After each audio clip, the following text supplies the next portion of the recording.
Hello and welcome to the Gaggle, where we challenge and, if necessary, destroy media narratives. I'm George Samueli. It is now 9:09 p.m. in a very dark, grim, miserable, lonely Budapest. Now, when I say lonely, it's a fact that when things are so bleak and things are so cold, snow is coming down, no sun, no light, nobody's out on the streets. So you walk around in these deserted streets, and you think, well, is this a public holiday today?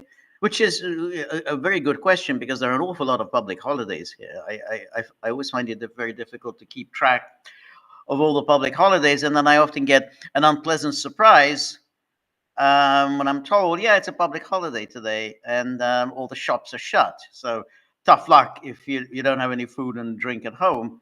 You're not going to buy anything anywhere. But so you think, oh well, it must be a public holiday, but no, it's not a public holiday. It's just that everyone is so depressed that no one is out on the streets. They're all at home getting drunk, and so that's the location from which I'm now speaking. So anyway, on a more cheerful, uplifting note, thank you everyone who has joined me for a Thursday live stream. And I just had the very unpleasant experience of watching Ben-Gvir giving a news conference. And Ben-Gvir, as you know, of course, is one of these far-right members of Netanyahu's cabinet. And he was very unhappy about this deal. And he said that he will resign. He will resign if this deal goes ahead. Carlos says, Budapest sounds like fun. Yeah. Um, you have to, adopt the appropriate sarcastic tone. Yeah, sounds like a lot of fun. So Ben-Gvir said, no, I will be resigning. And of course, Smotrich, the other hardline member of the Netanyahu's cabinet, also said that he will be resigning. Now, I'm not really taking all this too seriously because I don't think they will resign. But even if they do resign, I think this deal will go ahead, and so it'll be a fairly pointless gesture. Netanyahu, as I've said before, is a very wily customer. I don't think this is going to lead to the fall of Netanyahu's government. Now, the question is, will Israel really go ahead with this deal? Well, I think that at this stage, they're going to have to go at least through the phase one of this agreement. I mean, that's all. At the minimum, they're going to have to pretend to be implementing phase one of the agreement. Now, phase two and phase three, well, they're a long way off. And I am indeed skeptical whether Israel will implement phase two and phase three. So phase one, which is ceasefire, a 6-week ceasefire, that doesn't mean it's going to last for 6 weeks, but in theory, phase one is supposed to have a 6-week ceasefire, during which Marty, always good to see you. Happy Thursday, George and Gaggle. Marty, very good to see you. Thank you, as always, for your generosity. Thank you for all of your very humorous postings. And so they come along, and they go through this motion. So that I think we got 33 hostages who will be released during that phase one. So this will be the women, the children, and men over 50. And then after 16 days, they're going to start negotiating about implementing phase two. And of course, Israelis are supposed to start withdrawing from some parts of Gaza to the buffer zone on the border between Gaza and Israel. And in theory, Palestinians will be allowed to move from the south of Gaza to the north of Gaza. That's all supposed to happen during phase one. Now,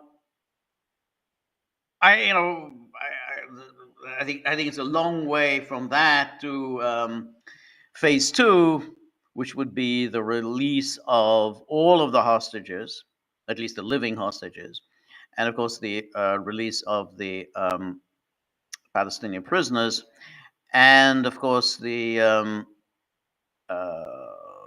the withdrawal of all Israeli forces, which is all supposed to happen in phase two. Now, and then phase three will be a final peace agreement and discussions about the reconstruction of Gaza. Now, the I mean, the Israelis now have to at least go ahead with the.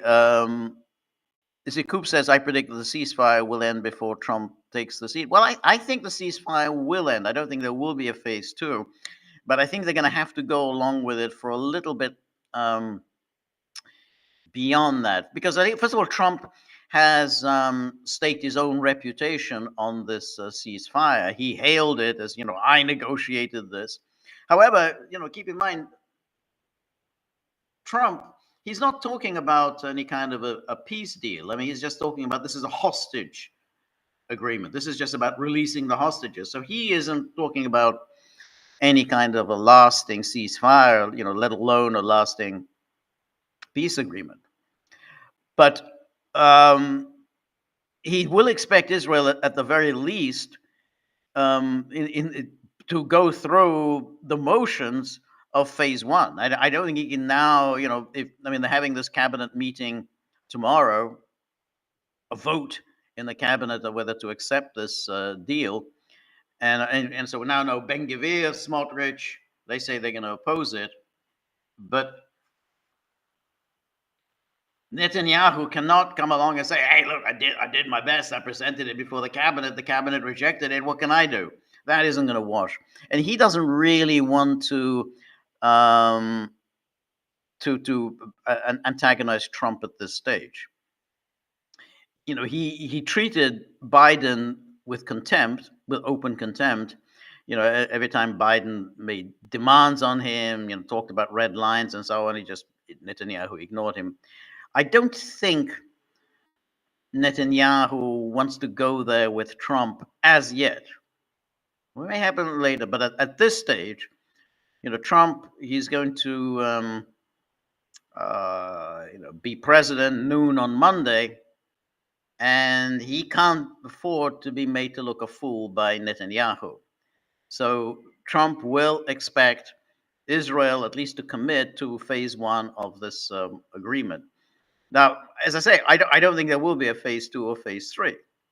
But this is a long-standing practice of Israel, which is when there's a new president coming in, they suddenly start talking about ceasefires. They did that with Obama in January 2009. So suddenly, oh well, okay, it's a ceasefire. And I think they did that as well with Biden in January 2021.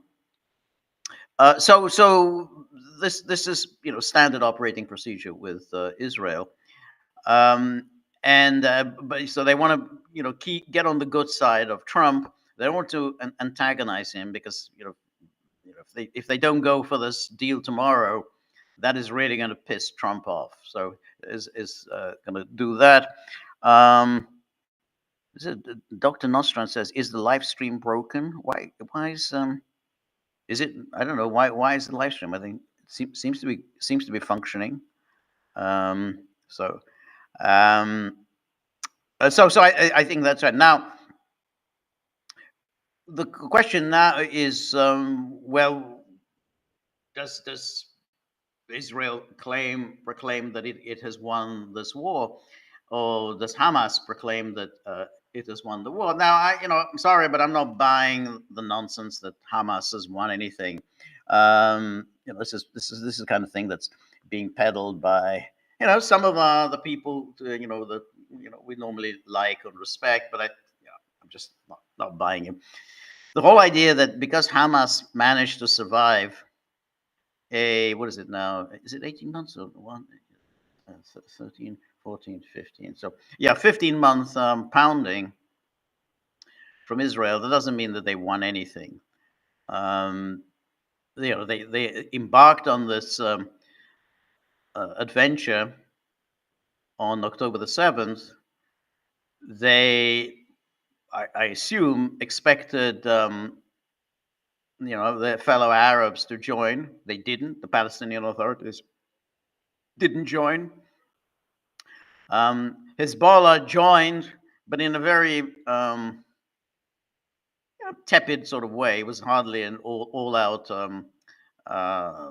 offensive that they mounted against Israel, contrary to all the claims that they had 10 million rockets and they could just devastate Israel. Again, put about by the same sort of people, the Alistair Crook and the rest of those people. Hezbollah and a bomb, they're going to just wipe Israel off the face of the earth. No, they're not going to do that. They waged a very half-hearted campaign. And again, probably against their better judgment. They probably knew that it was against their better judgment. They probably knew that this is a foolish step to wage this war against Israel. Probably they knew that the organization was completely infiltrated by Israel, and that disaster beckoned, as it did with the pages and the walkie-talkies. Anyway, that it ensured that the Hezbollah leadership was wiped out. Hezbollah, as an effective fighting force, has been wiped out, and indeed you can see it in this new president of Lebanon, General Aoun. He intends to crush Hezbollah, and Hezbollah pretty much had to sit on its hands and accept President Aoun. Now, so that part hasn't really worked. And I mean, if your goal was to trigger this huge Arab fight against Israel, it does show a total lack of realism. Anyone with any sense, I mean, if you're living there, in that part of the world, I mean, you would know that there's not going to be a widespread, ferocious resistance to Israel. I mean, it's not going to happen. And if even the Palestinian Authority wasn't prepared to do very much, and really, nothing at all from the Arab states, and indeed that none of them, even the ones who had diplomatic relations with Israel, not one of them actually even broke off diplomatic relations with Israel. And indeed, a number of states, carried on doing business with Israel, and like Turkey, Erdogan, he continued selling oil to Israel, just continued trading with Israel. So that part didn't work at all. They were totally isolated, and they got hammered. Now, they certainly fought bravely, and you have to admire anyone who fights bravely. But they didn't achieve anything very much, and they do allow themselves then to be, typecast in that thing. Well, it's a death cult. I mean, what do you achieve by these pointless, destructive wars when Israel is just going to pummel you, and no one is going to come in to rescue you? And then Essie Dellendam says Giuliani, and that's of course the other aspect of this whole disaster for Hamas and Hamas's cause, which is that that Syria, which was a key part of the resistance, because it was the key link between Hezbollah and Iran. So Syria's gone, and in its place is this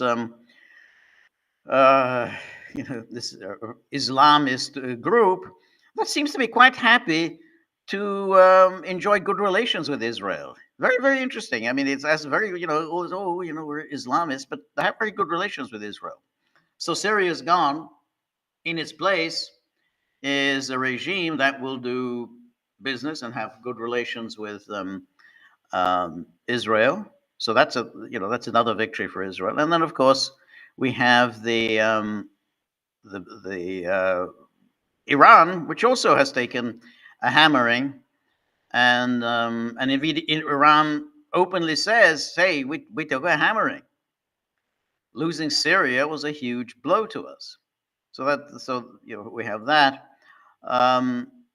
Now, what happens then? What does I mean? Obviously, there's still members of Hamas who are still around. They're in Gaza. But I really the notion that somehow that constitutes some kind of a victory. I'm sorry, but I'm just not buying it. I mean, this is just pathetic. I mean, to say that somehow because they haven't wiped out every single Hamas fighter, that means Hamas has won this war. It's just you got to have some common sense. How many Gazans have been killed? I mean, a very conservative estimate was about 46,000. And it's a conservative. It's probably much greater than that. Probably closer to 100,000. But let's leave it at 46,000.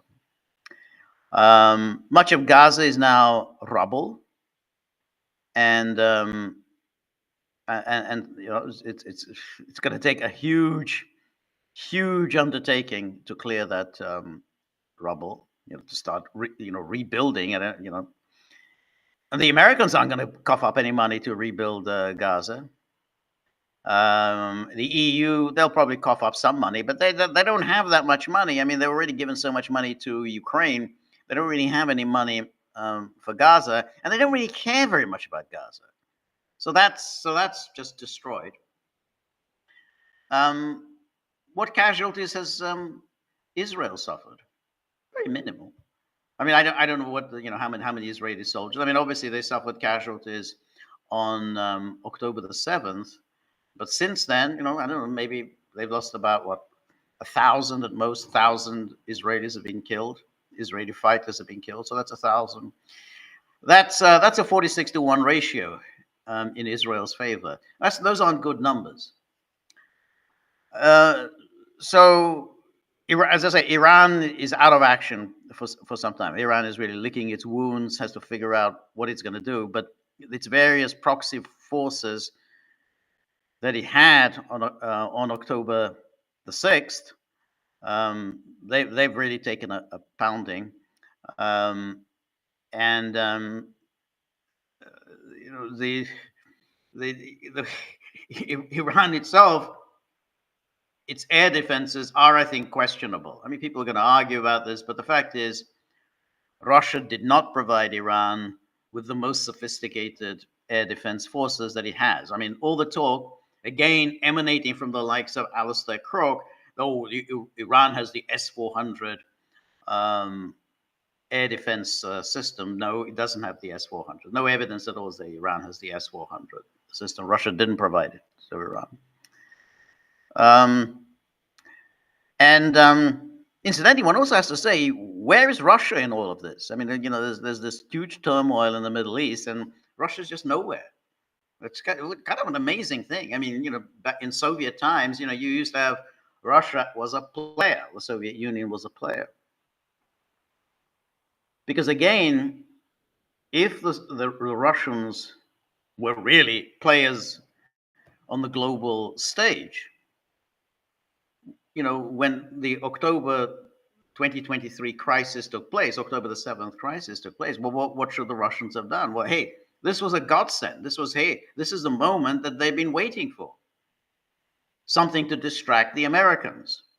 Here the Americans and NATO have been preoccupied with Ukraine. Now they got another crisis on their hands, which is this attack on Israel. So anybody else would have Essie Dillingham says George has crook on the brain. I don't think so. Nice of you to say so. Um, but I mean, I guess I have difficulties when people proclaim something like, "Oh, so and so has won," and you say, "Well, won what?" I mean, how can you say somebody who's just taken such a pounding, such a really bad beating, and in fact, all of the forces that had been arrayed against Israel are much weaker now than they were before October the 7th. And so, oh, well, we won, we won, we won. I mean, and what's the basis for that? Uh, uh, Buff says, "Goodbye, George. You are an official Russian flunky in my book. Good thing you never had to live in an open air prison or forced to make such a drastic decision." That's a very, very strange thing to say. Here I am being very critical of Russia, and I am saying, and I've said it consistently, that it isn't a very good idea to start conflicts that you have no hope of winning. I mean, that is a suicide cult. I mean, that way, lies complete national destruction, and that could happen. I mean, it's that's no joke. When you start a war, and that you have no hope of winning, and you're up against an adversary who has no compunction about using whatever force he needs to crush you. That's not a good policy. That's not a sensible policy. And that's why you'd have to say the Palestinian Authority, I know corruption, corruption, corruption. Blah, blah. Yeah, okay, fine, they're corrupt. We get it. But they're alive. They stayed alive. And that has to be the key thing always. You have to stay alive, and then wait for another day. Wait for a time when you get the opportunity to to win something. That can take a long time. That can take 100 years, 200 years, 300 years. That's the way history is. But to go, run up against machine guns, that's not a good policy. So so I can't say. I mean, of course, everything that was terrible. There's no one's going to argue that Israel is brutal and cruel and callous, and its policy in Gaza has been horrific. That the blockade of Gaza has been horrific. That Israel has essentially waged essentially a war to extinguish the Palestinians. That's basically they just wanted them to disappear off the face of the earth, or just go somewhere else, and make life for them as intolerable as possible. Now, what I was, why I didn't finish my point about Russia. So Russia had now this opportunity.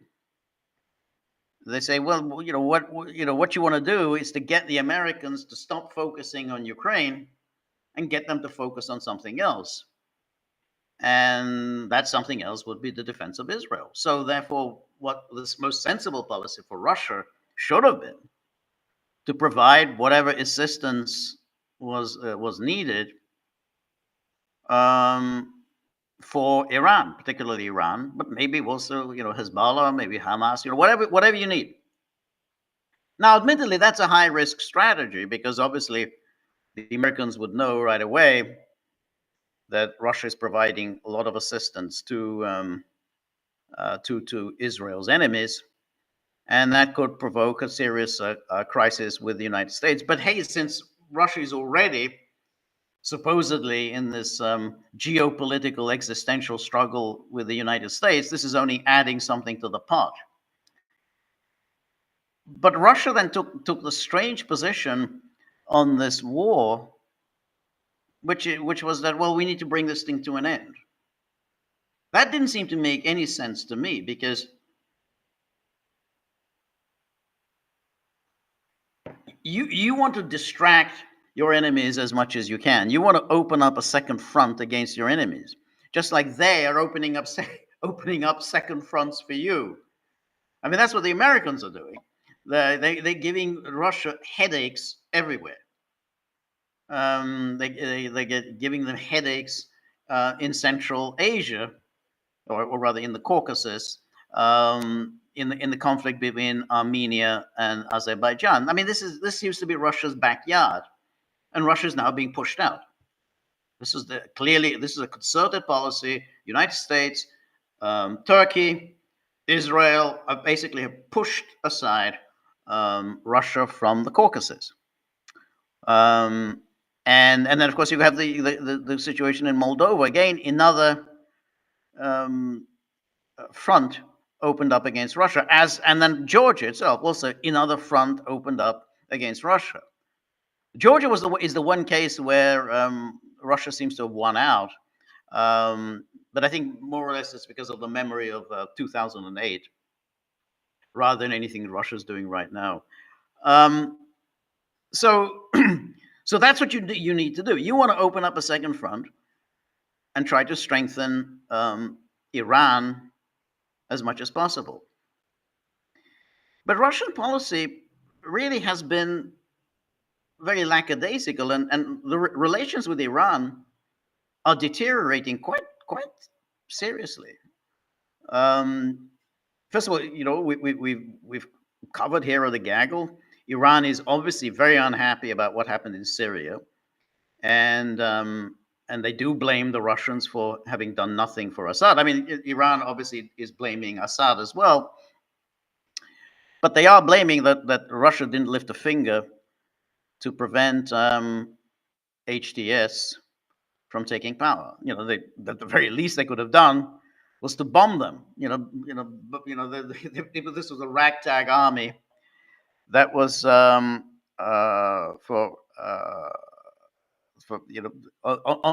its marching, so they were easy targets for Russian planes. So Misty says, George, we do have to remember that Gaza was, prior to October the 7th, under quite consistent attacks and intolerable conditions. What could these people do if not resist? I accept your analysis, but I don't disagree with you. I mean, everything that you would say, all of the things that people have said about the conditions in Gaza is, I agree with all of that. It was, an open air prison. It wasn't, a concentration camp, and deliberately done so. However, what's better, to live like that or to be dead and the whole place just simply destroyed? Now, my own feeling is that, you have to take a pragmatic decision and say, well, at least you're alive. The alternative is you're dead. The children are dead. The women are dead. The homes are gone. Just rubble. Rubble that's never going to be cleared up. The Americans are not going to do it. The Europeans, they don't have the money, to spend on this. So that's it. You've just destroyed this. So that's why I have to say, it's easy to be a hero thousands of miles away. It is better to die on one's feet than to live on one's knees. Okay, choose which you want. What if somebody puts a gun to your head and says, okay, which do you prefer? You want to die on your feet or you want to live on your knees? Well, people say, well, okay, if I live on my knees, at least I'm alive. But let's say you have the Hamas leaders. Let's say you can take that as you can make a decision like that for yourself. You can say, I prefer to die on my feet than to live on my knees. That's it. That's me. I'm a hero. Okay, that's fine. Do you have the right to inflict that on others? Do you have the right to inflict a terrible beating for the people you purport to lead? I mean, these are people that you say you are their leaders, and this is what you've led them to. And I have to say, I mean, we say this about Ukraine. We say exactly that argument about Ukraine. Ukraine has waged a ridiculous, stupid, insane fight that's leading to the deaths of Ukrainians by the tens, maybe hundreds of thousands. I mean, by the time this comes to an end, it'll be hundreds of thousands. And we say this is just insane. Insane for what? To be a member of NATO? And I think that analysis is absolutely correct. You've got a very not in the case of Ukraine. I think, admittedly, the alternative was I think pretty good. Good working relationship with Russia was I don't think was at all bad. And whereas the alternative in Gaza was quite horrific. But again, I mean, this is just look at Gaza. Look at what Gaza is now to what it was on October the 6th, 2023. But anyway, okay, be that as it may. I mean, you'll say, I mean, we can argue about that later. How does one say that this is in any way other than a complete catastrophe for the Palestinians of Gaza? I mean, it's just that you have to say it's a catastrophe. And just to say, hey, well, we survived, and there are some Hamas leaders who can say, well, we survived, and I don't even know whether these are the original leaders on October the 6th, or this is a completely new cadre of leaders who are now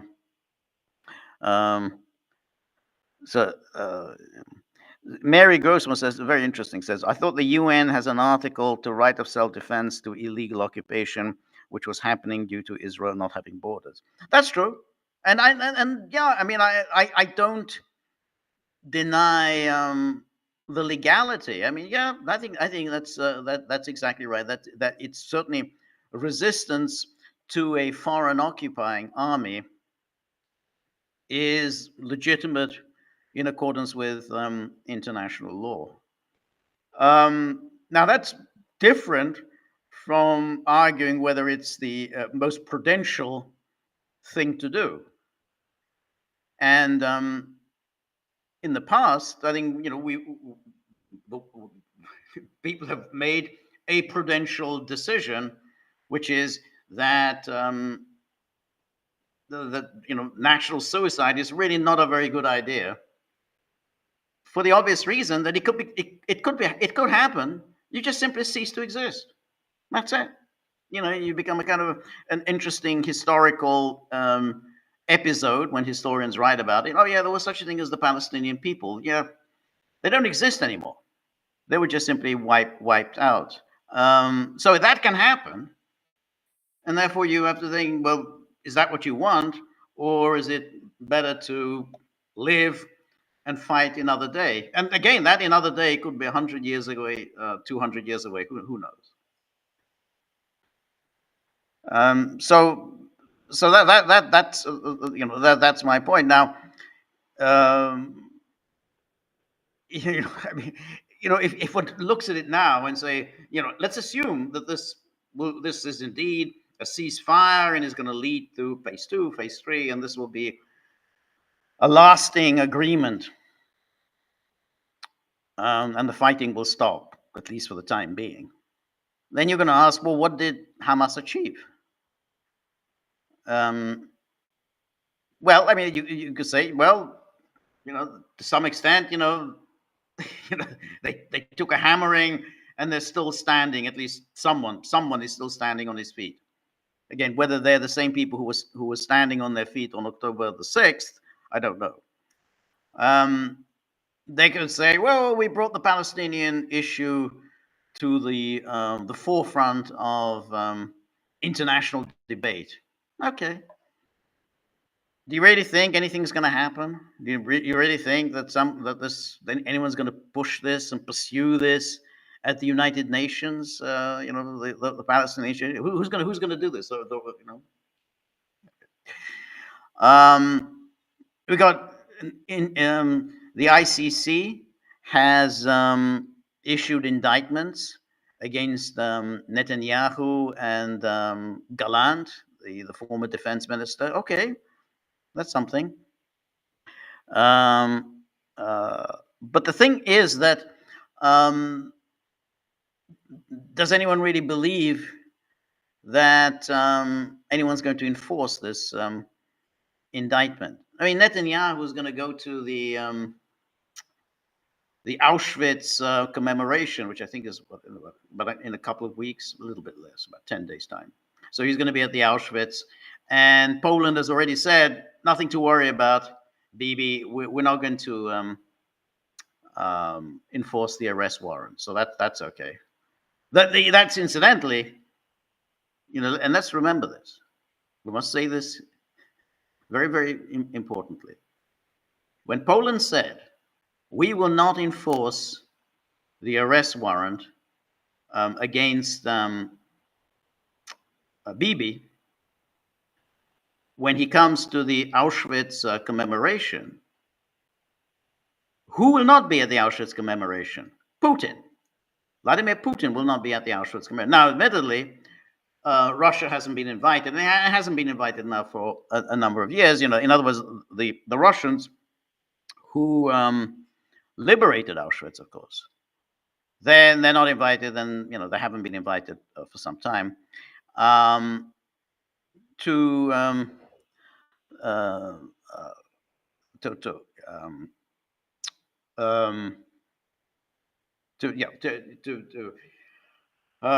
sorry, I was just kind of a little distracted because Mary Grossman says, as far as Ukraine, that was a civil war with Donbass asking Russia for aid, just as Syria asked Russia for aid, as did other countries ask USA did in their civil war if it could use internal policy. Well, yes, but that is right. But I think when Russia launched the special military operation, which I think was entirely justified, and I'm perfectly, as I say, I justify what Russia did.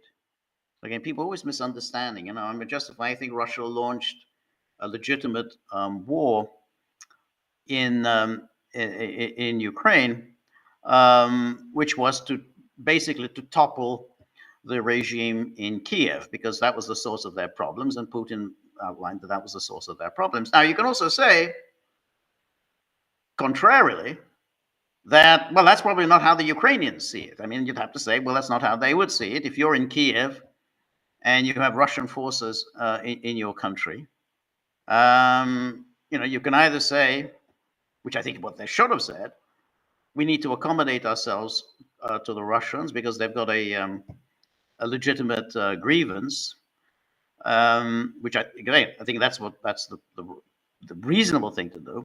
Instead, they said, no, we're going to just fight the Russians. We're being invaded, and so we have to resist, and so on.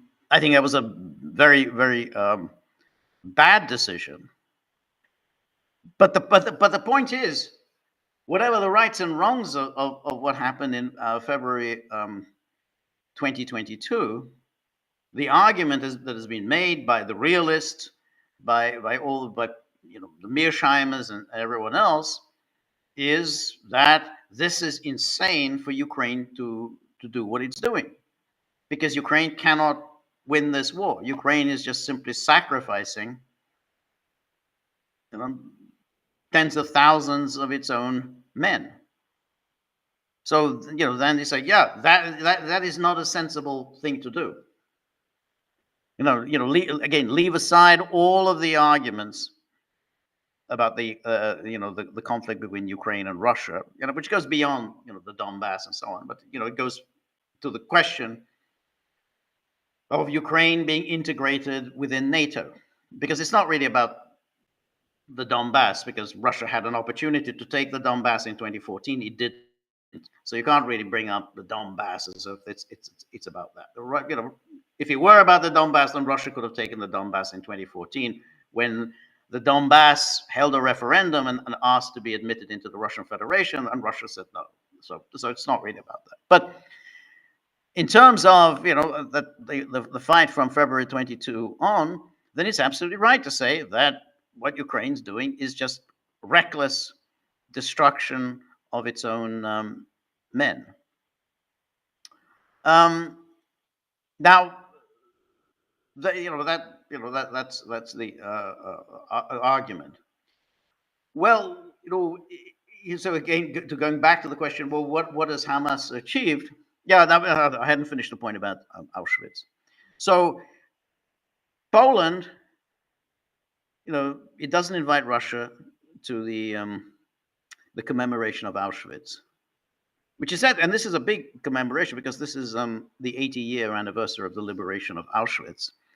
So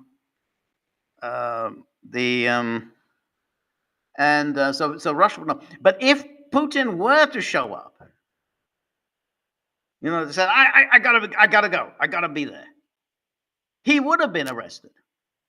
So even that argument about the ICC, the ICC has issued an arrest warrant. Well, it's already been made clear that no one in Europe, except maybe, I don't know, who maybe Spain or Ireland, would enforce the arrest warrant.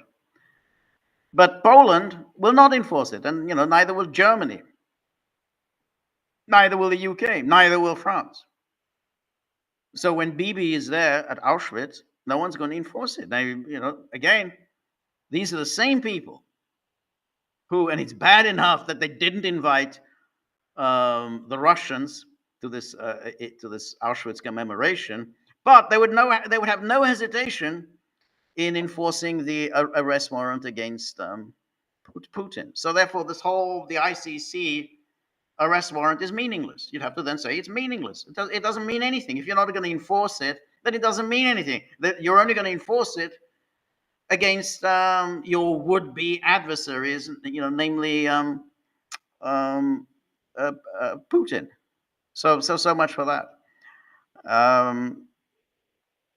I think Israel will look back on this and think, hey, we didn't do badly. And besides, they can start it up again in no time at all. There's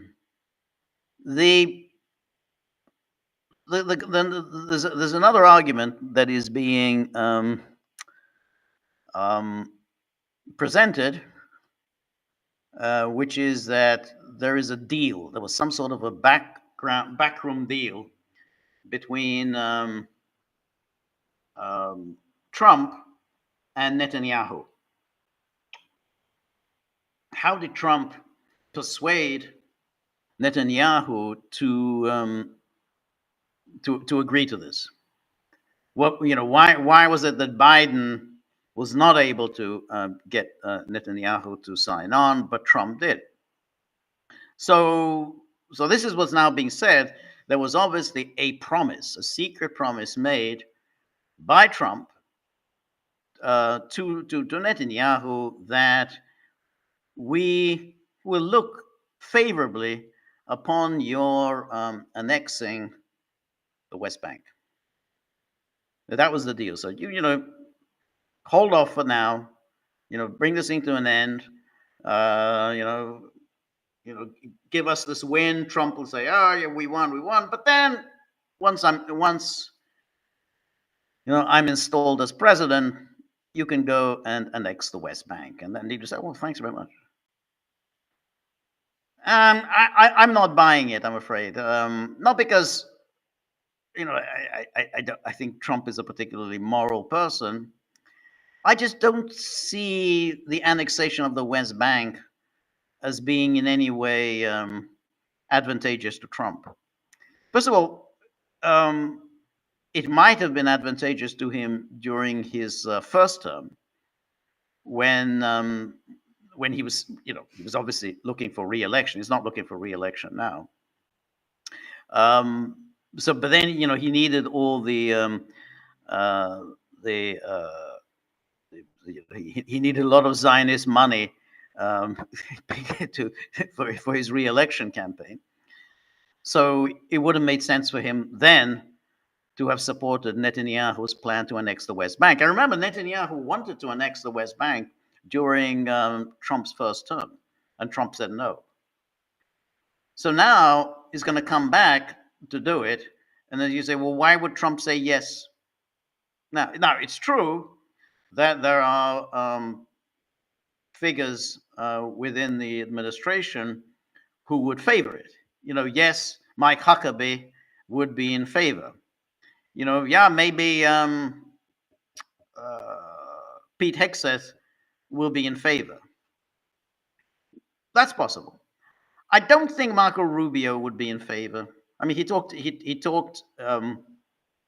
on Wednesday during his testimony before the Senate Foreign Relations Committee. He talked about the two-state solution.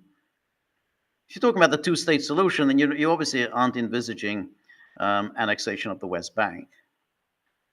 And the other thing is that Trump, he's a businessman. All his life he's been a businessman, and he's always looking for business opportunities. And so he does business with Saudi Arabia. He does business with Qatar. He does business with Kuwait. He does business with the United Arab Emirates.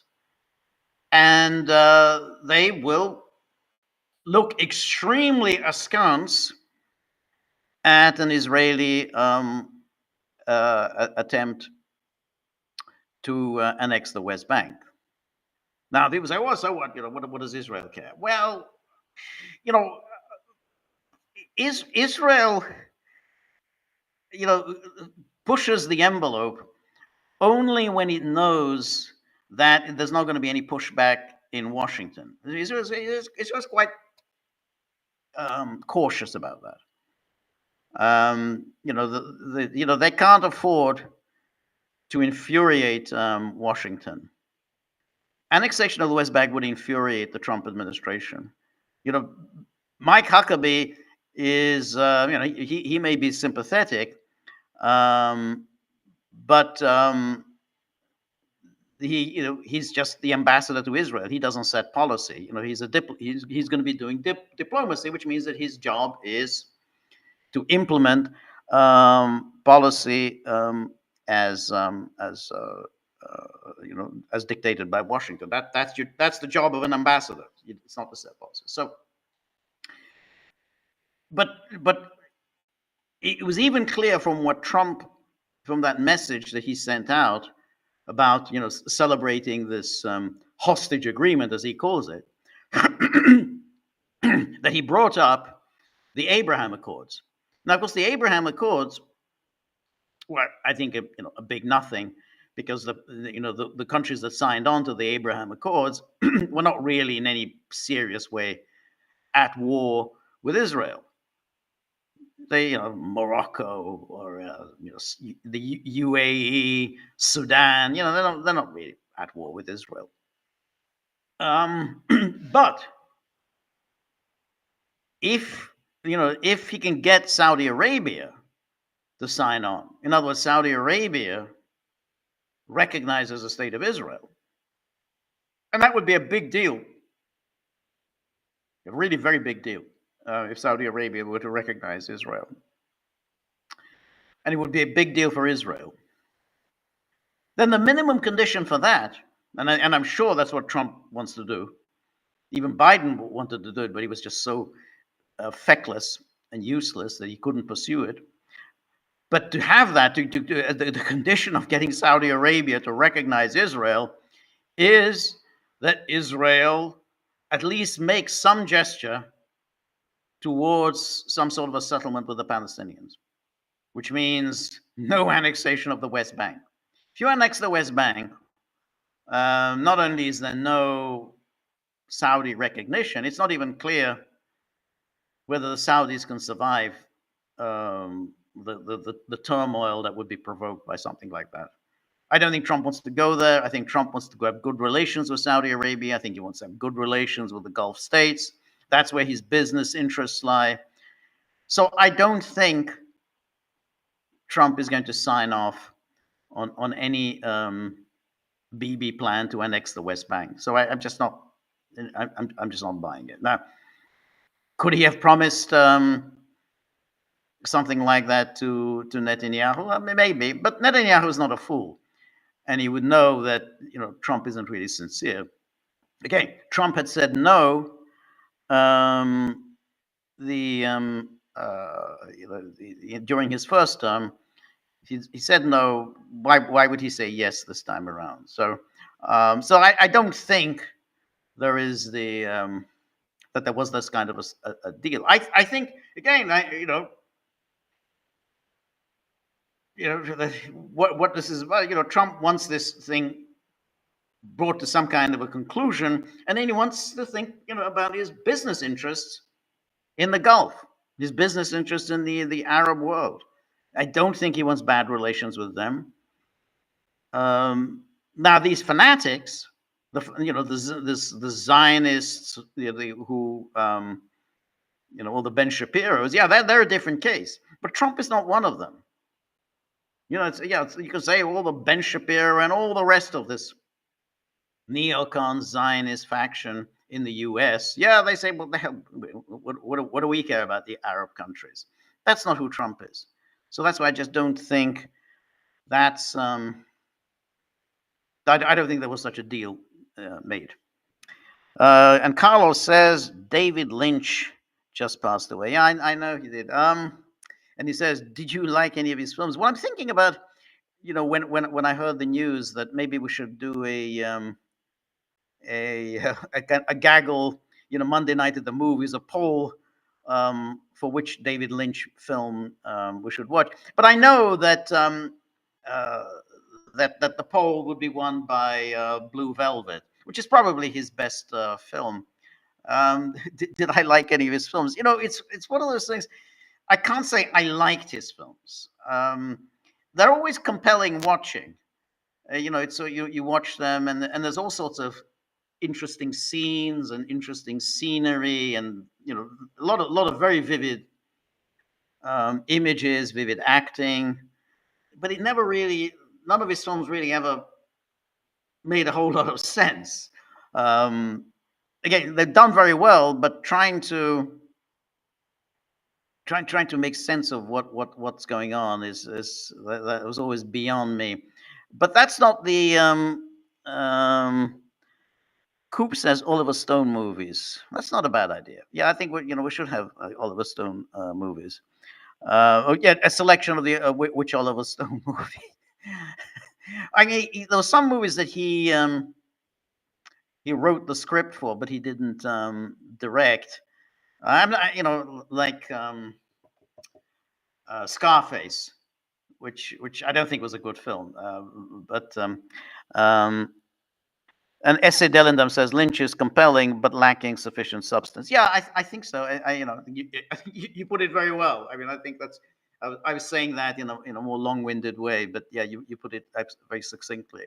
Though I think lacking substance, but it's always you're watching it with interest. I mean, you're never bored watching the film. It's just at the end you're scratching your head and think, what the hell have I just watched? I mean, what was going on here?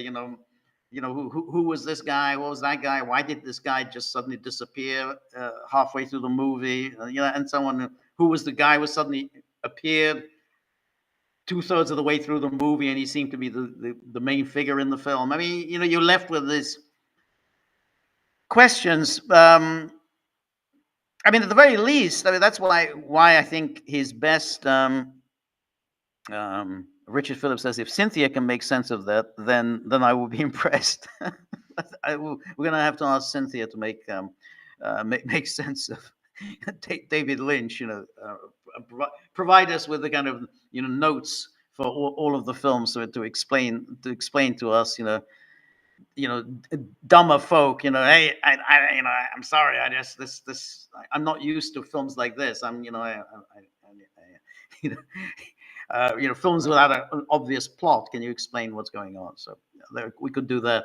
But I think that's why Blue Velvet is one that I think was very powerfully made. But there it was pretty straightforward. I mean, you weren't puzzled about what's this film about. But you did in the which is the one that. Lost Highway, which again, a very compelling film. I remember, really quite fascinating watching Lost Highway. But there was a point at which I was completely lost, and I mean, there were.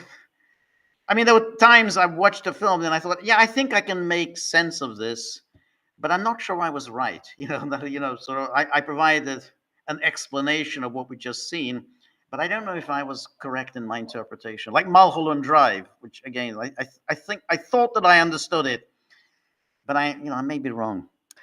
Anyway, let's take a look at the Gagglers, the people who keep the Gaggle movement going, the people who put money into the dog's tip jar to make sure that the dogs manage to live the life to which they've become accustomed. I mean, they're they're the people who matter. And let's see, look the comments, of the Gagglers. And Danuki, he sounds, we'll get off to a nice, interesting start. And Danuki says, from Kadar János as a Wikipedia page.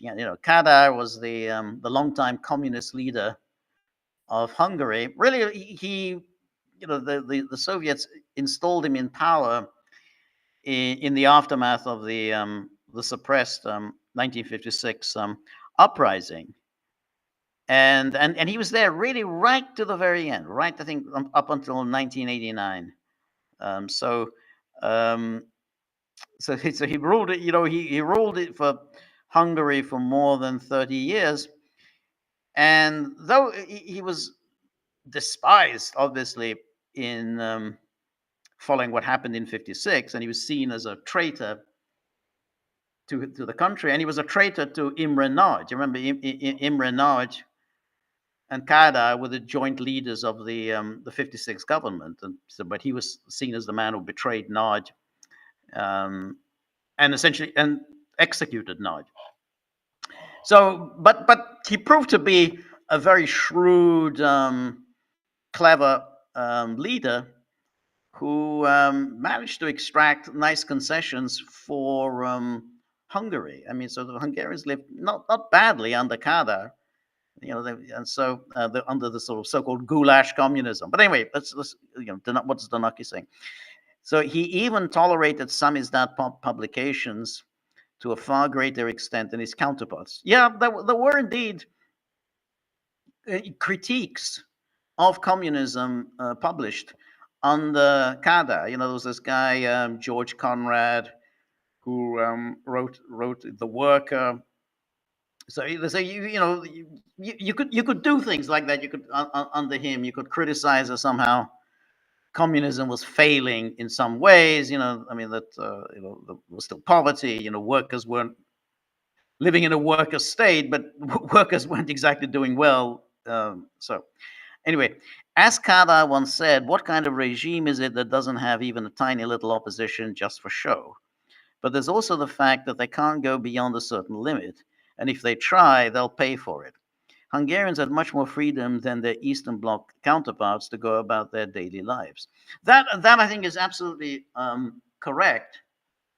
And he did do that. Like they had this Hungarian parliament, now, and within that parliament there were opposition parties, and they would have debates in parliament. But of course, that was largely for show, because of course, these were non-communist parties. And their representatives, but they couldn't criticize the government too much. But Parliament didn't really have any powers. I'm not sure whether today's Hungarian Parliament has any powers at all. I mean, to be honest, it's a magnificent building. If you look at the Hungarian Parliament, absolutely magnificent. But I have no idea what really goes on there. We never really hear about any interesting debates in Parliament or anything. I mean, and you never see anyone going in or out of the Parliament building other than tourists, because the Parliament, they have a magnificent museum inside the Parliament. Obviously, lots of scenes from Hungarian history, and that's about all you see in the Parliament. But you never see any politicians going in or out. So it's very, very different from, say, I don't know, the UK Parliament, which is always very busy, and MPs are going in or out, but nothing like that in the Hungarian parliament. But yeah, so they had that. Of course, real power in communist Hungary was with the Communist Party. But they did maintain at least some show of opposition. Of course, they the Hungarians were allowed to travel. They could travel abroad. They could travel to Western Europe, to the United States, and were expected to come back. And most people did come back. So they could go with their families and stay, in the West, but they would come back. And that was quite something in the communist world. I mean, in all the other East European communist countries, they could travel to other parts of Eastern Europe. They could certainly travel to the Soviet Union, go and have a nice holiday in the Black Sea, but they couldn't travel to the West. So that was clearly a good thing for Hungarians. And these days, not one Hungarian will say anything good about Kadar. It's like there's always the moment this is the new line. It's you always everyone always trashes Kadar and tell us how terrible everything was under Kadar, but that wasn't the case then. And at the time, I think Hungarians thought we lucked out. It could have been a lot worse. We could have had somebody like Gomulka, the Polish leader. We could have had Ceausescu, the Romanian leader. We could have had Novotny, the Czechoslovakia leader, and then the guy who came after '68, Gustav Husak. Could have had him. We had Kadar. We went badly off. So, but now, of course, you have to pile on the misery and pretend that it was also terrible. And then Danaki goes on, I agree, goulash communism was probably the best possible outcome given the time. I was amazed at the quality and variety of Hungarian goods that we used to get our hands on in our border town, and I still buy them to this day. Yeah, that's very true. I think that's the important point, that it was the best that you could get at the time. And in that sense, the goals of 56 were realized in that there was no way whatsoever in 1956 that the Soviet Union would have tolerated the overthrow of the communist regime. They would not have tolerated a withdrawal from the Warsaw Pact, and they would not have tolerated a kind of an anti-Soviet regime coming to power in Budapest. All of that which would have happened had not continued down the path he was continuing. Again, Nod probably didn't intend to do it, but he was a weak figure, and he was just being swept along by the anger of the crowds. And the only thing that was feasible for Hungary was a kind of liberalized communism, kind of a tolerant communism, and that was the Kadar principle, which was that so long as you don't go against us, we're not going to come after you. You want to talk, privately among yourselves, criticizing the communists, fine.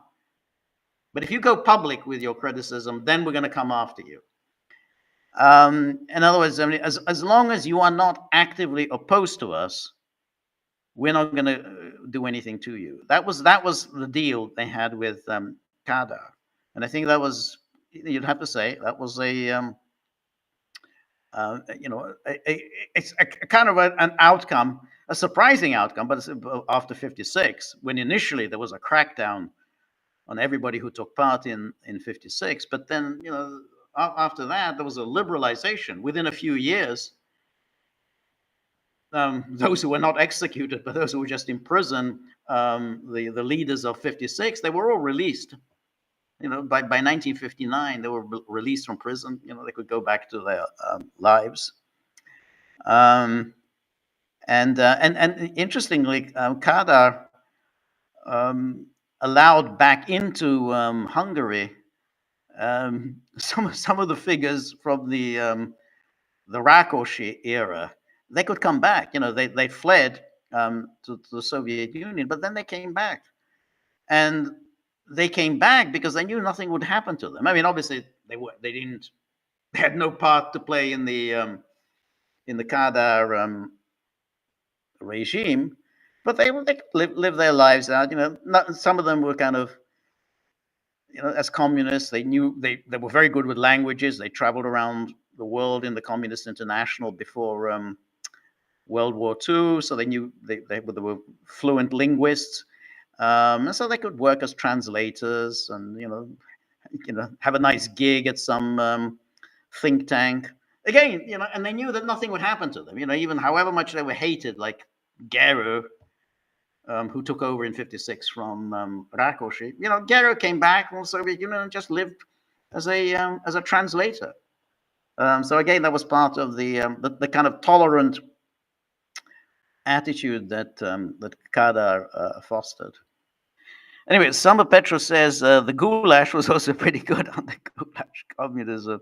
More seriously, culture was wide-ranging and promoted, especially under Minister George Otzel. Yeah, that's I think true enough. There was there was culture, and again, there was a certain measure of free speech as long as everybody knew the limits. The limits were you don't go public with your criticisms. Say what you like in private, have whatever conversations you want in private, but you don't go public, because if you go public, then the government is going to come after you. And the Hungarians quickly picked up on that, and they knew exactly what the limits were. And then again, and going back to, I think, our earlier discussion, they is it better to die on your feet or live on your knees? They said, hey, we can't do another 56. We just can't go through something like that again. It was just so traumatic and so devastating. Lives were lost. Many people fled Hungary. That we just don't want to do this again. And precisely, they knew that this was, this was crazy, and that was also the view of the Americans at the time, which was we don't want to encourage the Hungarians in futile resistance. We're not going to go in and fight your battle with the Red Army. So you have to accommodate yourself to that, and we don't want you to throw away your lives pointlessly. So again, foreign occupation, United Nations Charter, whatever. But as Shakespeare famously said, discretion is the better part of valor. At least you're alive. Whatever the legality of your resistance, you're still alive, and it's better than just throwing your life away pointlessly. Anyway, and then Denoki quotes Michael Tracy, the incoming Treasury Secretary Scott Bessent says he believes the Biden administration's sanctions on Russia were not aggressive enough, and he would support imposing harsher sanctions on Russian oil companies. That's funny, because Bessent used to be on Bannon, and that's not what he used to say on Bannon. I think he was quite critical of the sanctions, and he was in particular really, really critical of the seizure of Russian assets, because he said that's a violation of international law. It's going to cause real instability obviously in the financial markets. You can't do that. You just don't take other countries' sovereign assets. So he would always come on Bannon's show and say precisely that. And obviously that's also Bannon's view, that this is outrageous, this is illegal, you cannot seize sovereign assets. So I'm kind of surprised that Bessent is saying this. And again, I think he thought, again, sanctions is creating international instability. So Um, I am surprised that he's taking this line, because he was one of the people who was quite safe. No one thought that there was going to be a serious challenge to him. This isn't like Tulsi or Kash Patel. The knives are out for them, but Besant was always sort of was a shoe in. And then Dr. Nostrum says Treasury doesn't have much to do with sanctions. Well, it does. And then, anyway, that's Cynthia. Always good to see you, Cynthia. Thank you so much for your generosity. And again, as I said last time, see Breaker Morand. We had a lively discussion on Tuesday about the meaning of the film and so on, and the laws of war and Breaker Morand. But the important thing is to go watch Breaker Morand, the film, which is a very good film, and read Cynthia's accompanying background information. I think it's a really good Gaggle experience. So, and then now somebody has thrown down this challenge to Cynthia that whether you can provide us with an explanation and an interpretation that makes sense of David Lynch's movies. Anyway, Cynthia asks, why does the U.S. keep slapping sanctions on Russia and China when it does little to nothing to harm or weaken them? In fact, oftentimes these sanctions only backfire, causing U.S. inflation to rise even higher. And it's even doubly worse when the U.S. does it to China, since China can and has slapped retaliatory sanctions back on the U.S. Granted, using sanctions as a weapon of war on powerless nations thinks Syria quite lethal, but doing the same as great powers is at most a slap on the wrist. I kind of, I think I agree with you. I mean, I think that sanctions obviously are effective against weak, vulnerable countries, but even they can survive. And if you want to bring weak, vulnerable countries to their knees, sanctions don't really do that job, because generally, if the goal is to get to make the people suffer so much that they turn against the regime, it invariably has the opposite effect. It actually rallies the people in favor of the regime, because they say, well, hey, I mean, we may not like these rulers over us, but look what they're up against. They're up against the Americans who are hitting them. They're up against the West. That's imposing all this pain on us. So why should we take the side of those who are inflicting the suffering on us against our rulers? So in fact, it always has the opposite effect of rallying the people against it. Now, as I said before, I don't understand how, in any way, sanctions are compatible with international law, because sanctions are always a means of punishing civilians. I mean, they always justify it as saying, well, we're only targeting the rulers. But in fact, that isn't going to do it, because you can't target the rulers. The rulers know exactly how they can get around sanctions. They usually keep their money in bank accounts that's very difficult to get at. They don't keep their assets, at least the sensible ones, and they don't keep their assets in Western countries. But you definitely impose pain on civilians. Well, if you can't do that in wartime, how can you do that in peacetime? So I don't see the legality of it. Now, I guess it does have an effect over time. I mean, it does inflict hardships over time. I mean, I think that is it going to bring them to their knees? No. It's is it going to bring Russia to its knees? No. Is it going to bring China to its knees? No. It's not even going to bring Iran to its knees.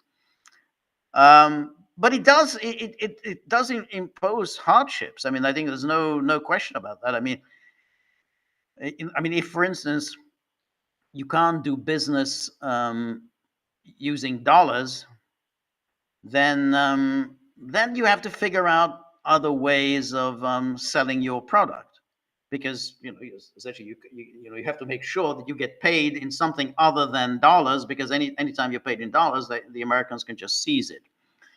So then you have to find a direct barter system, which is very very cumbersome, or you have to find some ways to get around it, through third parties and so on. Again, quite cumbersome. And then, of course, there are the sanctions, the tertiary sanctions, which means that they're punishing anyone who does business with the sanctioned country. And again, they have an effect. I mean, I think that like sanctions against Russia have had an effect. I mean, this latest one that they've inflicted on Gazprom Neft, it's obviously, I mean, because again, it means, and then particularly the 160 oil containers. I mean, it means that they're having difficulties getting insurance. They have difficulties landing in ports because then the ports are under sanction. Again, you can get around it, but it is, it is a problem, because it makes other countries that you've been doing business with very wary of it, and say, well, we can't really do business with you because they're going to hit us. So like, Kazakhstan, eventually they're going to get Kazakhstan. They're going to say, that you can't allow your banks to be used by Russia for its international transactions. So far, Kazakhstan has done that, but eventually they're going to squeeze Kazakhstan out, or they do that with Turkey. Hey, you can't allow your territory to be used to transport goods in and out of Russia. I mean, it takes time, but they do, they do cause some pain in the end, and so I think that's the only thing that you can say about sanctions. They do cause pain. Now, this is, the United States has such a big, powerful economy that I don't think you can really hurt the Americans. I just think that yes, I mean, you can take retaliatory sanctions, but I don't think it's going to.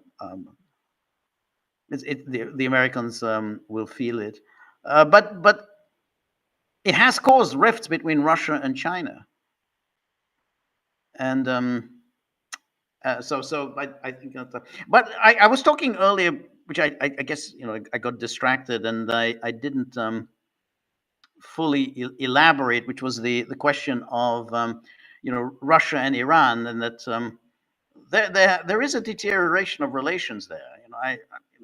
Maybe that can still be stopped, but the strategic partnership idea is becoming problematic. There was the Syria thing, which and clearly Iran was not happy about Russia's abandoning Assad in that way. I mean, that Russia can shrug its shoulders, not a big deal. Ukraine, that's a big deal. Syria is not a big deal. But for Iran, Syria was indeed a very big deal. Losing Syria was a big deal. But so that issue is an important one. But there's also the issue for Iran, which is that the case of this conflict between Armenia and Azerbaijan, and Azerbaijan is now getting quite aggressive. It's got the wind in its back. It's aligned with Israel. It's aligned with Turkey, and it wants to build this Zangezur corridor. Once they build that, Iran is pretty much cut off from Central Asia, and Iran really has very tense relations. Always had tense relations with Azerbaijan. I mean, there are a lot of Azeris who live in Iran, and Iran has said, the Zangezur corridor, that's a red line for us. Well, we've heard a lot about red lines, But again, Iran is looking to Russia and say, well, what are you doing here? This is supposed to be your backyard, and you're allowing Iran, Azerbaijan, essentially just to wipe Armenia off the map. And so again, I think Iran wanted a lot more help from Russia in its confrontation with Azerbaijan. So again, that's something to look out for. That as another maybe consequence of this war, which is that Israel's allies came through. Turkey, Azerbaijan, they came through for Israel. Iran's allies haven't come through. Anyway, back to our Cynthia. So quite lethal. Doing the same to a great power is at most slap on the wrist. I say I think it's more than that. I think it's more than a slap on the wrist. Russia can get around the sanctions. It's not going to bring the Russian economy to its knees. But they do increasingly create problems because it gets more and more difficult to continue doing its transactions. You can if people it's there's not it was one thing for Russia to start paying people. You say, well, how do you how do you make payments? People who work for you. Well, because all the European banks and the American banks, they basically stopped doing business with you. You've been kicked off out of all the financial transactions, and the way so we do it by circuitous ways through Kazakhstan and Kyrgyzstan and so on. But those eventually the Americans are going to get those.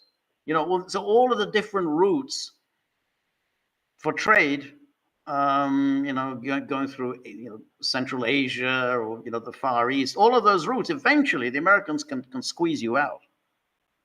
It's going to take time, but eventually they can do it. So it does create pain. Now the Russians have experienced, they remember the Soviet era when they ran an autarkic economy. And because it was an autarkic economy, you couldn't do anything to them. I mean, again, and they did this deliberately. The Bolsheviks did this deliberately because the Bolsheviks knew that eventually the West is going to apply enormous economic pressure against us to bring us to our knees. So we have to make ourselves entirely reliant on our own resources. But that, if Russia were to go back to that, then that would be a total failure, complete failure of everything that's taken place since 1991, which is Russia has wanted to be a part of the world economy. And that was, that was it, having overthrown the communists, they want to be a part of the world economy. If they were to go back to autarky, to the Soviet era, then that would constitute a failure for Russia. Anyway, Cynthia goes on. And upon hearing the latest news that U.S. is also slapping even more sanctions on Chinese companies for allegedly using Uyghur as slave labor in the Xinjiang province of China, it all makes me wonder why the U.S. is so obsessed over China's abuse of the Uyghurs. It's not like they're the only group of abused people around the world. Far from that, in fact. And the abuse, and is the abuse actually for real anyway? That's a very good question. I haven't found the case of the Uyghurs particularly compelling. I don't trust the stuff that's being brought out about the horrors inflicted on the Uyghurs, and I have some sympathy with the Chinese. They are very wary of introducing Muslim extremism into China. I mean, I think that they've seen what Muslim extremism does. I mean, obviously in the Middle East, but also in India, in Pakistan, and so they don't want to bring that in China. So I have some sympathy. But you're right. I mean, what the hell was all this? I mean, of course, as always, the whole issue of human rights, it's a racket. The Human Rights Brigade. Oh, we're terribly upset about the Uyghurs or the Rohingya people. Suddenly, my God, we've got to slap sanctions on Myanmar because we care so much about the Rohingya. And again, it's just a way of wielding power against vulnerable countries. Now, China's, of course, as you said, it's not really vulnerable, but Myanmar is, and of course, they did that to Sudan. They suddenly invented, South Sudan. South Sudan was being oppressed. We have to do something for South Sudan, and of course, that's what the Obama administration did. They just destroyed the state of Sudan, created a brand new state called the South Sudan. And of course, South Sudan itself is now under sanction because, of course, it's as much a failed state as Sudan was. And of course, that's the whole purpose. Where you bring these sanctions and then you suddenly raise some issue of the people that you care so much about. We have to absolutely impose these sanctions. That's how the Americans always operate. So suddenly the Uyghurs, you'd ask anyone who talks about that, who are the Uyghurs? Can you tell us something about them? No. It's like South Sudan. What exactly is the issue with South Sudan? Why you got so worked up about it? No. Who are the Rohingya? I mean, they just make these things up, much as they made stuff up about Bashar al-Assad, all the hysteria, after having provoked a war against him, provoked an insurrection against him. Then they can come along and impose sanctions and punish Bashar al-Assad for using excessive force. We care so much about these people oppressed by Bashar al-Assad. And then, so Cynthia provides these newspaper clippings. Biden administration adds 37 Chinese companies to forced labor list. Yeah. And what's amazing about this is it's all being done in the last days of the Biden administration. It shouldn't be doing anything like this. I mean, this is a policy decision. You had 4 years to do all this. You don't do it now after the election. The election's over. A new team was voted on, and this new team will get to set policy. You really can't go around doing this. These are significant things. I mean, you put this Biden administration as 37 Chinese companies. That's a significant list of companies, that was sanctioned. Well, maybe Trump agrees with this, maybe he doesn't, but either way, it should be left to the Trump team. And of course, the thing about sanctions is that once they're imposed, you can never lift them. They're there in perpetuity. So, whatever the Biden does. And of course, today's Thursday. So there's still a few days left for Biden to do, his disastrous policies, including this. And then Cynthia goes on. Also, in light of the fact that Uyghur fighters in Syria are now vowing to come for China next after recently serving as a U.S. proxy to topple Assad, is it possible that these fighters are also serving as a U.S. proxy somehow to destabilize China? I don't doubt it at all. I'm absolutely convinced that they are being used in exactly that way to destabilize China. Or maybe, they can, before they get to China, they can move into Iran. I mean, Iran is the one that's in the crosshairs now, but absolutely create as many problems for China as possible. And again, the Chinese know that this is what the Americans are doing. And they know that, hey, you are essentially recruiting these people to destabilize our country. And of course, Americans pretty much will accept it. I mean, they had that tribunal. Remember that tribunal about the Uyghurs? I mean, it wasn't, obviously, it had no international standing about the tribunal, but it was something like International Tribunal to judge Chinese crimes against the Uyghurs. I can't remember the exact name. But the guy who was the chief prosecutor there at this tribunal was Jeffrey Nice, Sir Jeffrey Nice. And then we, of course, remember who Sir Jeffrey Nice was. Sir Jeffrey Nice was the prosecutor, chief prosecutor, at the International Criminal Tribunal for the former Yugoslavia. He was the chief prosecutor against Slobodan Milosevic. Awful, horrible, evil man. And now I'm going to believe the stuff that he's peddling about the Uyghurs. And of course, Jeffrey Nice, was also instrumental in getting the Caesar sanctions adopted, because he also had in one of these, I think it was it wasn't quite a tribunal, but he exposed the crimes in Syria's prisons. So, this is a person, this is MI6, this is CIA, this is a deep state operation.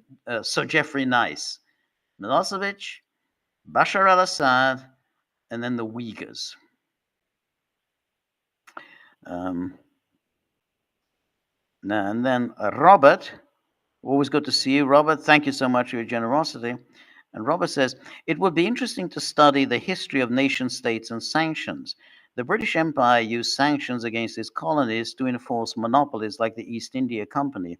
I would not be surprised if behind every sanction there is not some monopoly corporate interest driving it. No, I think that's exactly right. I think that's it's obviously a way to inflict economic pain and to better benefit your own companies, because of course if you're telling somebody, hey, you can't do business with this company because this company is actually run by Putin or run by Milosevic or whatever, then they're going to turn around. Well, who am I going to do business with? Hey, what about us? We can provide you with a business. So Trump at least makes this explicit. He says, if you don't buy liquefied natural gas from us, we're going to absolutely hit you with tariffs.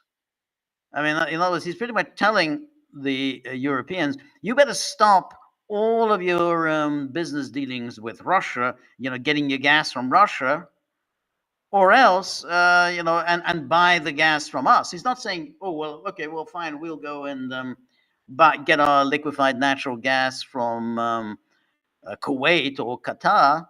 So no, you buy your liquefied natural gas from us. So it's absolutely a way of when you impose sanctions, it means you can't do business here, but we'll make up. We'll make it up for you. So it's like they're going to go to Kazakhstan and say, well, you can't.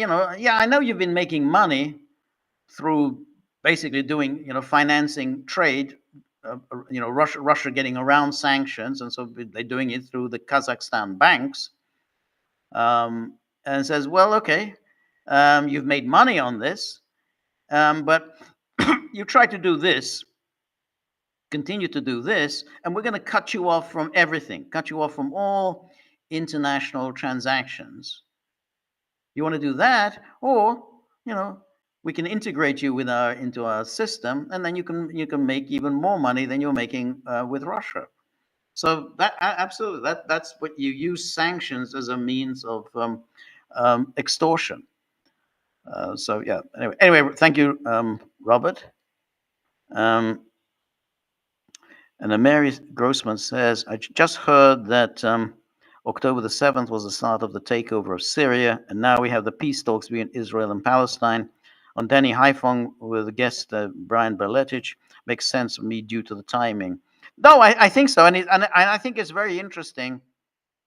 This friendly relations between the Jolani and this ISIS Al Qaeda offshoot. So suddenly, we have very good relations with Israel, and then hey, I thought you were a big one for Islamism and so on, but apparently that only affects the school curriculum, putting all this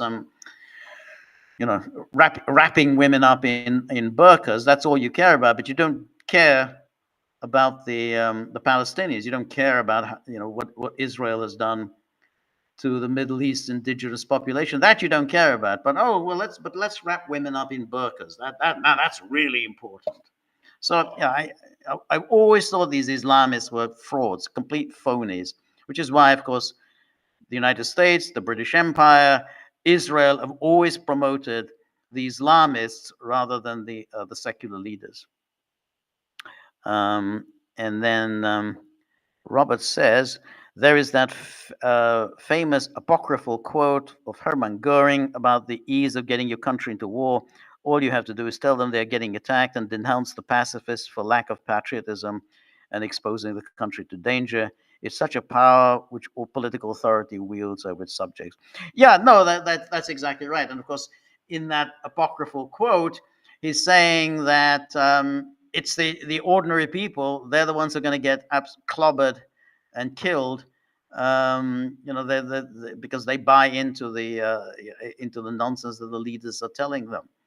I don't know if Goering actually said that. As you say, it's apocryphal, so we don't. I'm not sure whether Goering did said that. But yeah, exactly. It's basically who's going to do the fighting. The fighting is going to be done by ordinary people. They didn't. They're not the ones who actually cooked up the causes of the war, and they're going to be safe. But it's the ordinary people who are going to be fighting those wars, and they're going to get themselves killed.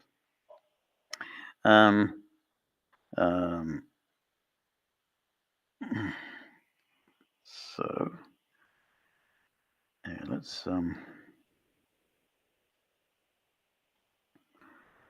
Mary Grossman says, I just missed that. Where are we?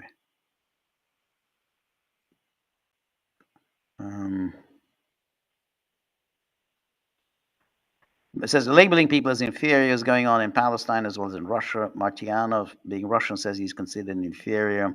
This is wrong and should be stopped. Yeah, that's right. And I think that it's permissible to deem certain people inferior, but it's not permissible to do others. So it's always permissible and indeed encouraged to consider the Russians inferior. I remember, was it Reagan said, "Oh, the Russians, they don't really know anything about freedom. They don't even have a word for freedom in the Russian language," which is a very strange thing to say because, of course, Svoboda is the Russian word for freedom. But you can say these things; they don't really understand it. And people used to say this about the Serbs back in the 90s when the Serbs were the hated people. So, oh yeah, they just don't.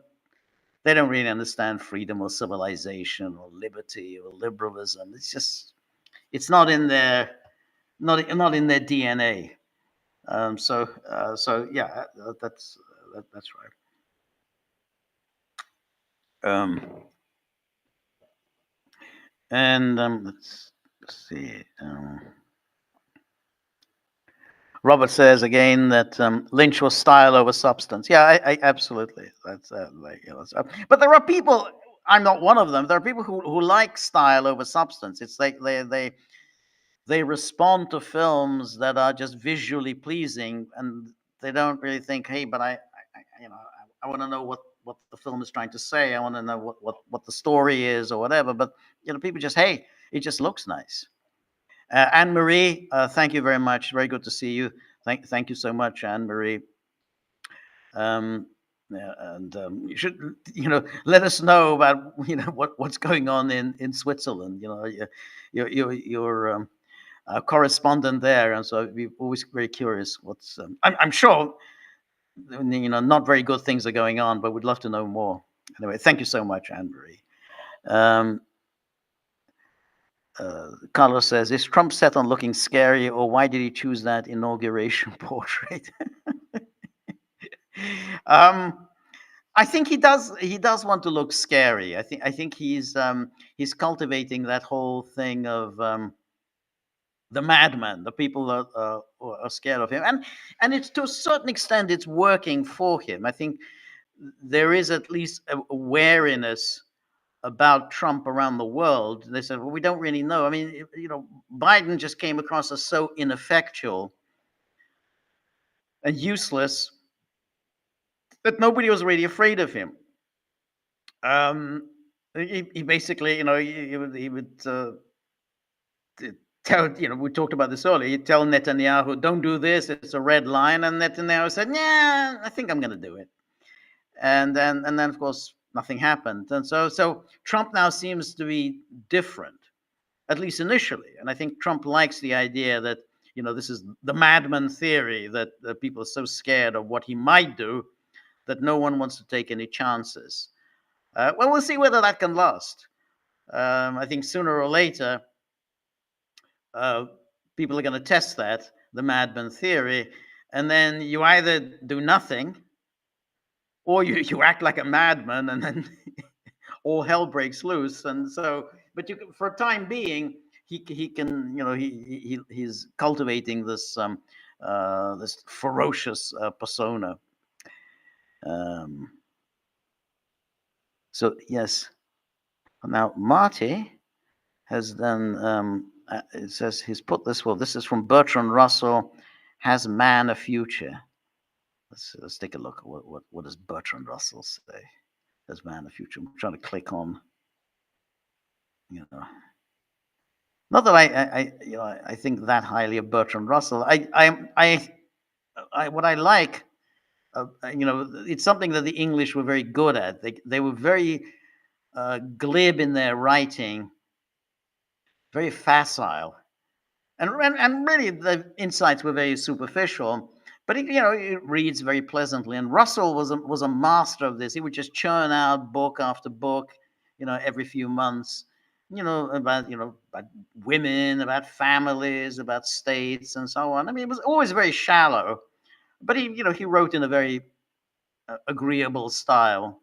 Anyway, Russell says great states have at present the privilege of killing members of other states whenever they feel so disposed. Yes. Though this liberty is disguised as the heroic privilege of dying in defense of what is right and just. Patriots always talk of dying for their country and never of killing for their country. Now, I think that's right. But of course, even worse is that patriots talk about getting other people to die for their country. I mean, that's the key. He at least says, well, patriots they actually do the dying, but we're now living in this era where patriots just, the Ben Shapiros and Robert Kagans and, all the people who actually avoided military service themselves and make sure that or David Fromms, they make sure that their children avoid military service, but they're very keen on sending somebody else to die for their country. It's a lot worse than Russell describes. And Danaki says, Magyar TV, MTV1 and 2 even had sexy programs at night. Also, we're going back to the Kadar era, for the night for holidays, New Year, etc. Plus lots of imperialist movies. It's very interesting what you said there, because as I say, I used to I lived here as a small boy in Hungary. So this was communist Hungary, and then when my parents would go out in the evening, and they would leave my sister and me alone. We were supposed to go to bed, of course, but we'd turn on the telly, and they would have these films. Now, admittedly, these were films from the European films, but they were quite daring. I mean, there was a lot of nudity, and it was more daring than what you got to see on Western television. Certainly, a lot more daring than what you got to see on mainstream American TV. I'm not talking about cable, but on mainstream American TV many years later, because this is going way back. I'm not even going to say what years this was. So I was a small child then, so this is really going back years. But this was indeed quite racy, and so this was kind of late in the evening, and so what you're saying here doesn't at all surprise me. But again, this was stuff you could see it on Hungarian TV, and you cannot see that on network TV in America. You can't do it today. So Happy days. Anyway, Mary Grossman says, um, uh, who had the most influence? Mary, so thank you so much, Mary, for your generosity. Says Mary asks, who had the most influence in all sectors in the Austrian-Hungarian Empire, Austria-Hungary? Well, I have to say, it's going to be the Hungarians after they created the dual monarchy. The Hungarians had the energy and the bravura to be the dominant force within Austria-Hungary. Um, the problem was, and I think the Hungarians were, I think, more intelligent than the Austrians. But it was the Austrians who led the empire into World War One. The Hungarians really didn't want to do it. I mean, the Hungarians, I think, saw that this is a bad idea.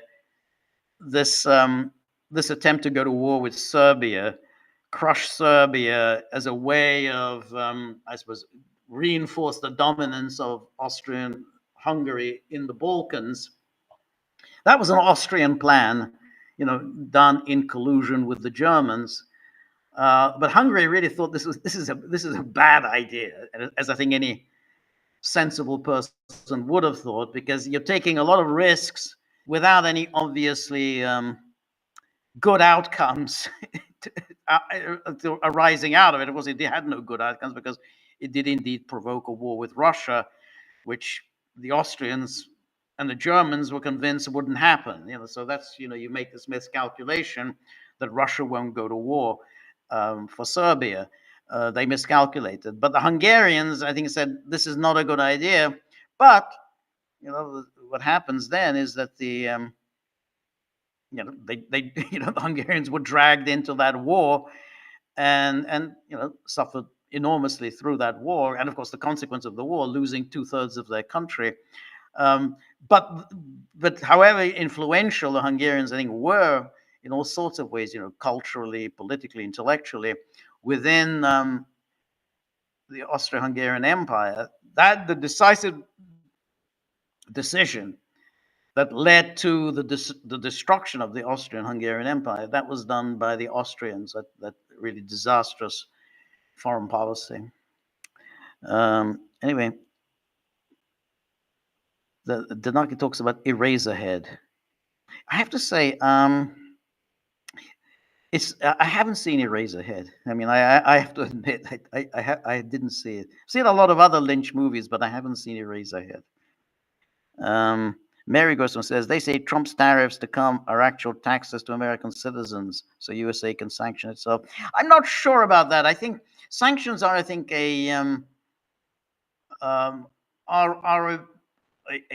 policy. Tariffs are a policy to protect your domestic producers. It's essentially a way to make foreign-made products less attractive to your domestic consumers. So it serves to raise the price of the foreign-made producers. So it's the importers who have to pay the tax to the government. So it's not consumers, it's not ordinary people who have to pay the tax. It's the importers who have to pay the tax. But the purpose of which is to protect your domestic producers, and countries have done that since time immemorial, and I think I don't think there's anything wrong with that.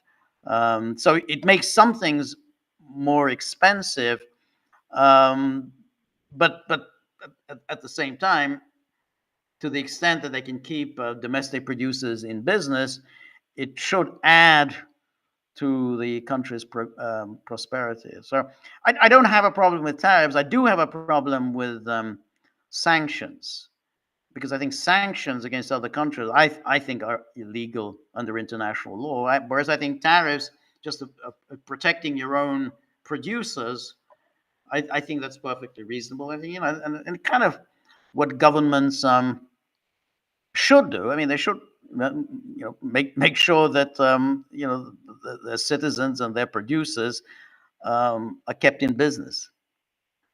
Anyway, Denaki says already a lot of Central Asian and Turkish banks are refusing Mir cards. Yeah, unfortunately, and transactions with Russia, also Chinese banks. Yeah, no, I think that's absolutely right. And now with this latest sanctions on the these ships that are transporting Russian oil, and the ports don't want to have anything to do with them because then these ports are going to be sanctioned. I mean, they have an effect.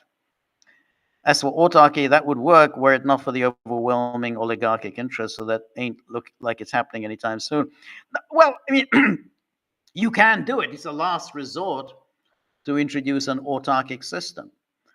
I mean, so sanctions don't destroy you, but to return to autarky, to return to the Soviet system of a kind of state control, because then it becomes not just state control of the economy, it becomes the state control of the population. You can't really have people leaving the country or entering the country. I mean, you have the autarky has to be, if you're going to produce everything yourself, then you really have to even control the movement of people.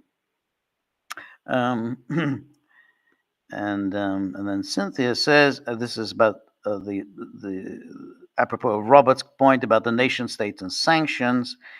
Says that wouldn't surprise me either, but I'm sure it would be quite a bit more obvious if the U.S. had a mercantile economy similar to the one the U.S. once had. Yeah, that's very true. But again, both the British and the Americans practiced high tariffs, and if you have an empire, that's what makes sense. If you have an you run an empire, you protect your producers through protectionist barriers. The Americans did that, and the British did that until the British suddenly decided to embrace free trade. But the Americans didn't. Not until after World War II did the Americans embrace free trade. Up until then, I mean, they believed in high protective walls precisely against the British Empire. And then the British, in turn, they had a captive market in their colonies and made sure that nobody else got to sell their goods to their colonies. And then, but of course, when the Americans embraced the cause of free trade, then they said, hey, they applied the pressure against the British. And said, no more of these protectionist barriers. We're not going to allow you to have your protected markets in your colonies, and that was the end of the empire. And